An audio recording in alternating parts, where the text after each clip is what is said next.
নমস্কার বন্ধুরা, আরেকটি মিনি ব্লগে আপনাদের সবাইকে স্বাগত জানাই। ছেলের জন্য দুটো জিনিস অর্ডার করে দিয়েছিলাম ফ্লিপকার্টের বিগ বিলিয়ন ডেতে। 26 তারিখ রাত্রিবেলা, মানে ওইটা 27 তারিখে হয়ে যায়, অর্ডার করেছিলাম। আর দুটো জিনিসই চলে এলো 28 তারিখ দুপুরবেলা। কিন্তু দুটো জিনিসই ছিল ওপেন বক্স ডেলিভারি। তাই ডেলিভারি ভাইটা যখন নিয়ে এলো তখন ও নিজেই দুটো জিনিস ওপেন করে আমাদের দেখিয়ে দিল। তাই আমি আর ওপরে গিয়ে ছেলেকে সারপ্রাইজ দিতে পারলাম না। তা যাই হোক বন্ধুরা, তারপর দুটো বক্স ছেলের হাতে দিতে ও কি হাসি, দেখুন হাসি একদম খুলে খুলে পড়ছে। প্রথমেই আগে ঘড়িটা খুলে দেখলো, কেন ঘড়িটা ওর দিদা ওকে দিয়েছে পুজোর গিফট। ও জামা কাপড় নেবে না, দিদাকে বলেছিল ঘড়ি নেবে, তাই দিদাই ওই ঘড়িটা দিয়েছে।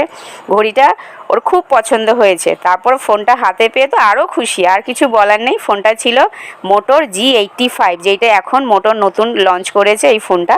তো দুটো জিনিসই ওর খুব পছন্দের। তো দুটো জিনিস দুই হাতে নিয়ে শুধু নিজেও দেখছে আর আমাদের দেখাচ্ছে যে আমার পুজোর সেরা গিফট। বন্ধুরা, ব্লগটা এখানেই শেষ করছি। ভালো লাগলে পাশে থাকবেন। টাটা।